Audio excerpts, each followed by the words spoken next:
The president is very excited about what he calls his crowning achievements, which could be about declassifying more of that Carter Page FISA application and some tawdry text messages, or his universal ability to piss some people off. I will say this.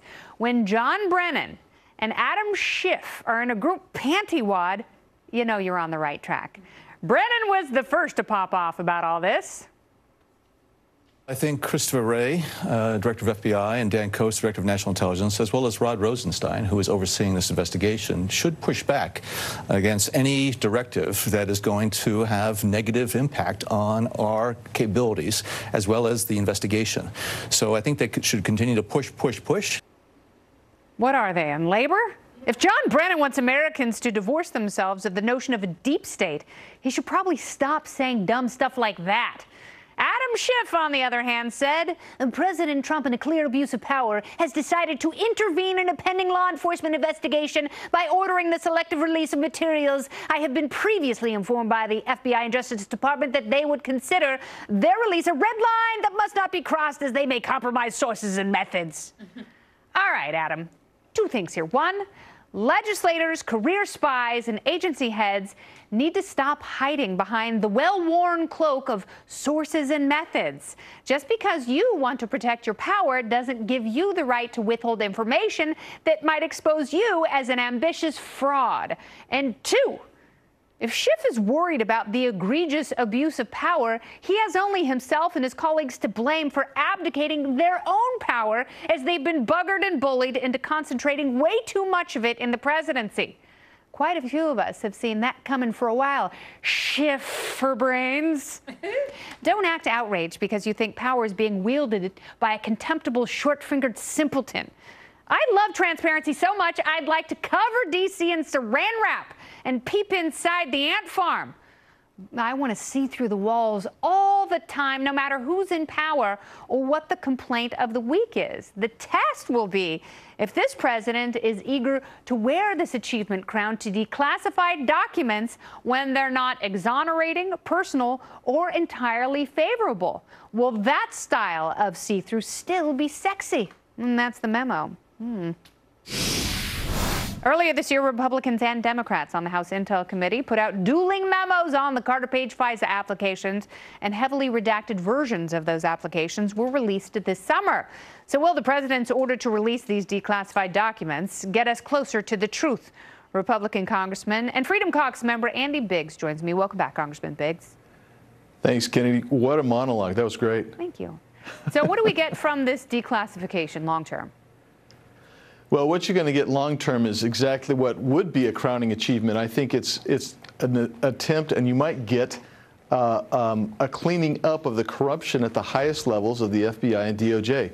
This is something that is actually bringing this nation down. I think, in years to come, that actually might be the crowning achievement of President Trump, even with all the other good stuff I think he's doing. And I do think that he's on the right track when there are people in his ear who get him fired up about some of these abuses of power. So, and there are people like John Brennan who will never stop. He has a resistance coursing through his veins who just seem to want to protect the power that they used to hold. What is Brennan's motivation here? I don't understand. He's no longer CIA director. Well, I think it's multiple-fold. I think it keeps him relevant. He wants to stay relevant. That's one. I think, two, I think he literally just hates this president. He hates Donald Trump, and he wants to delegitimize him every way he can. That's why you saw the corruption at those levels beforehand. These people had a godlike thing, which gets to the third position, is that he, like so many of those, Comey and Strzok and Orr and all of them, they had a God complex. They believed that they could save us, the American people, from just an immature, naive choice of Donald Trump as a president. And he's trying to do that today. I think you're absolutely right. And you've hit on something very important, because that is the thread that is woven throughout all of these narratives. It's all about selfish people feeling like they are better than the voters and they are better equipped to make decisions, and the voters got it wrong, and their sensibilities have unfortunately been thwarted. But that's not okay. That is not how this system works. And that is why the Constitution was written in the way it was, to check unfettered power like that. And when the FISA court was created, and with the various layers that have been added over the years, you know, there have been some lonely voices out there who have seen the corruption and potential abuse of that power. Is the course growing finally again? Well, you know, anytime you have this, I don't know if the course is growing, because you know that we approved, now I voted against it, but my colleagues approved the FISA reauth. And then all this broke about a week afterwards. And it's basically everything we said is, when you have a secret star chamber-like court where there's very little check on it, you can have abuse. And for abuse for political purposes is particularly egregious in our open American Republican form of government. That's right. And so this is just madness that we wouldn't demand more transparency, and we have to get these documents out, and just to make sure that we can clean it up as much as possible. And it's sad that we have to have a fight this vocal and bloody for transparency, because the health of the republic rests upon that. And thank you for your stewardship. Thank you so much, Congressman Biggs. Thanks, Kennedy. Good to be with you. Thank you. President Trump has often targeted the, quote, deep state when going after the FBI and his Justice Department. But yesterday, he told The Hill he actually isn't a fan of the term. Trump said, I don't like to use it because it sounds so conspiratorial. And believe it or not, I'm really not a conspiratorial person. But Trump just tweeted less than an hour ago, great new book by Jason Chaffetz, appropriately called The Deep State. Very interesting indeed. So does it exist or not? Lucky for us, the author of that very book is on the panel tonight, and the panel is back. Emily Compagno, Jason Chaffetz, and Chris Hahn.